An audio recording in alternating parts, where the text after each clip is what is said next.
At the beginning of the pandemic, I started to notice that my class, the seniors, were just kind of down. We didn't have the start of the year that we had always hoped for. We had lost a lot of senior events. Sports looked different. We couldn't watch our friends' games, and it was just really sad to see starting the year off in such a challenging way. But not only our grade, but the other grades too. My sister's a freshman, and I noticed her class too were having a hard time adjusting to high school. It wasn't the regular schedule that we had always had. There was no lunch, no break in the day. So I really just started to notice the body language and overall emotion of students at Medfield High School just wasn't what it used to be. It wasn't really the lively place that I had been used to since the pandemic happened. And so I really just wanted to brainstorm ways to change the environment and make a positive difference in everyone's day-to-day activities at school. And so I spoke with the director of social emotional learning at my high school, Dr. Wordley, and I told him that I had this idea. I want to impact the school in a positive way. I want to change the environment. I want mental health and just other things like that to be more of an open conversation and not something that's challenging to talk about. So Active Minds is a nonprofit organization that is across the US, and so one section of their organization are chapters. And so in many colleges, universities, and high schools on campus, they have a student-led chapter.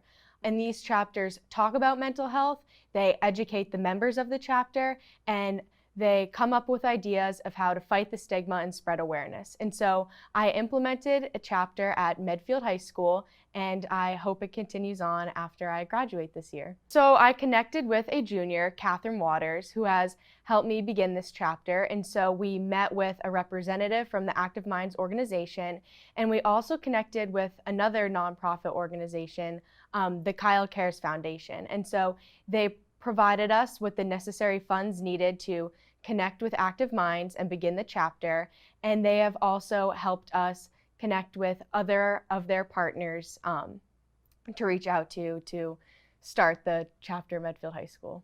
I had been connected to Kyle Cares through my dad. His company received a thank you note from the Kyle Cares Foundation for donating to them. And then after I read that thank you note, I read all about what the Kyle Cares Foundation does, how they provide necessary funds to other schools to implement Active Minds chapters, to get public speakers, and to get necessary resources at high schools. So I connected with Jim, who is one of the co-founders of the Kyle Care Foundations. And so he really just introduced me to what their foundation is all about, the different resources that they help give to schools, the different resources that he could help Medfield get. And so Jim then connected me over to the Active Minds organization, which is how I got the chapter with that. But then I also applied for a grant through the Kyle Cares Foundation. And so with that grant, I was able to then register with Active Minds to become a recognized chapter through them. And their funds have also allowed us to purchase the bandanas and hopefully hold other future events so that people are aware of the Active Minds chapter and to just get the word out. So if it wasn't for the Kyle Cares Foundation providing us with the necessary funds and allowing me to make all those connections with their partners and who they're connected with, I wouldn't have been able to do any of this. So kudos to them for really helping me connect all the necessary people I needed to start this. First, we really just got the word out about our chapter. We wanted people to join. We sent out a Google form to the whole school just to gauge interest of who might be interested in this initiative. And so we got 43 members to join our chapter, and then after a couple meetings, we began our first project, which was the bandana project. So we had bandanas around the school available for all students to grab, and if a student wanted to, they could grab a green bandana and tie it around their backpack. So green is the symbol for hope, and so if you were to put a bandana on your backpack, you are actively showing your support for mental health awareness and that you are non-judgmental and you are someone that someone struggling can talk to. And so that was our first project, was the bandana project, which is a huge success. Then we did a small poster project, and so all of our club members made a bunch of different posters that we hung up around the school with just motivational quotes, inspirational quotes, reminders that it's okay not to be okay, and just other simple resources that were around the school, which were very impactful given the time and how challenging this pandemic has been for everyone. And then we had a public speaker come to our school. So we had Carly Bushovin come talk to all students via Zoom this year. And so her sister is Madison Holleran, and I'm not sure if you've heard of the book, What Made Maddie Run, but that is Maddie's story.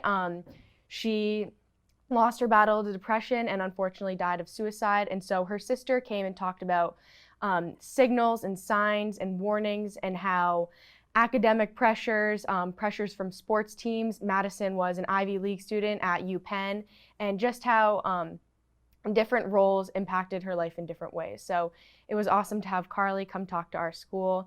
And then most recently, we had our little bracelet project for Mental Health Awareness Month this May. And so just like the bandanas, we had bracelets available to all students, and the bracelet said, "It's okay not to be okay." And so if you wanted to show your support for mental health awareness this May, you could grab a bracelet and put it on your wrist, and we had people posting on social media, them wearing their bracelets along with their friends, and yeah, that was just another huge success. And so those bracelets were donated to us by the Hope for the Day Foundation, which is just another nonprofit organization that focuses on educating teens in ways to look for warning signs and signals for when their peers' mental health might not be the best. Another thing that really motivated me to start this chapter was that there's not a lot of peer support available at the high school.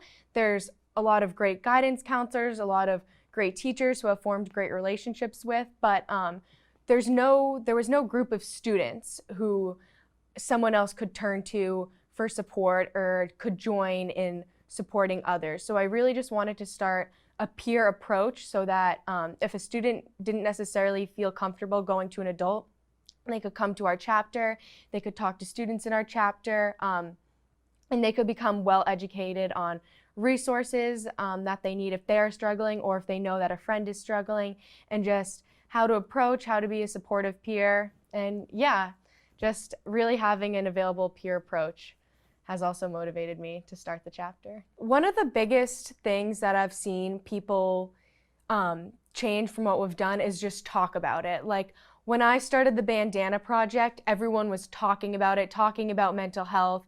They're like, "Oh wow, like I didn't know like you'd be someone to put that on your backpack. Like I didn't know you would be someone to actively show your support for something like this." And so it's just been really nice to see people start the conversation and make it more of just a casual topic rather than something that's challenging to break the ice with. And so especially after Carly came and talked to everyone, people could relate to her sister's story in a way. People were sympathetic towards Carly. They were empathetic towards what her and her family went through or what Madison might have gone through.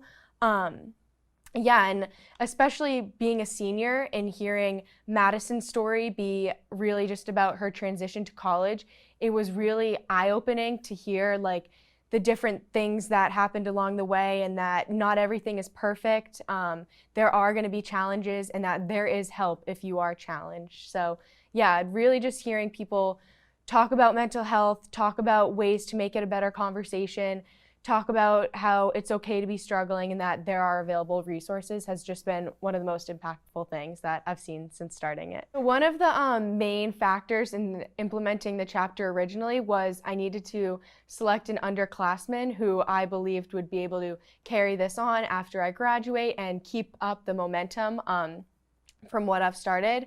And so that's why when I originally started the chapter, I reached out to Catherine Waters, who also shares a passion in mental health awareness and has been a huge help in starting this chapter. And I know she'll do an amazing job continuing it on. And she's a great leader in this, and I've seen her do a great job. And so I know that she'll do awesome. So it's kind of become a small passion of mine, just mental health awareness and just fighting the stigma.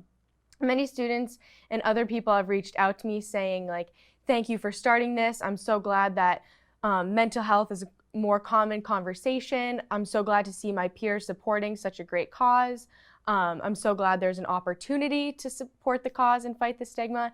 And hearing all this positive feedback has really turned it into a passion of mine to just help fight the stigma against mental health and really just make sure everyone knows that it's okay not to be okay, and that there are people who will help you, there are people who care for you, there are people that will listen, and that you're not alone. So yeah, as I begin college this August, I will definitely reach out to some people at my school, see if there's an Active Minds chapter, possibly start one, possibly start something new, just so that there's an active group of peer leaders supporting mental health awareness. One thing that I've really learned is that it's not a huge challenge to start something you're passionate about. Like, when I first thought about starting a club at the school, I was like, wow, like this is gonna be too much work. I'm applying to college right now. This might be a little too much I can handle, but there are people who will help you. There are people who are passionate about the same things as you. And so that's one of the things I've learned, is that if you're passionate about something, go and do it, because it will be worth it and you will make a positive difference. And another thing that I've learned about is just, you never know what people are going through. I've had a lot of people who have never expected to reach out to me and thank me for the work I'm doing, because it's personally helped them, and I would have never imagined that that person needed that help, or needed to come to school that day and see everyone with a green bandana on their backpack, or see everyone wearing a bracelet that says it's okay not to be okay. And that's just been another really impactful thing, is that you never know what someone's going through, and to always be nice to everyone, because you never really know.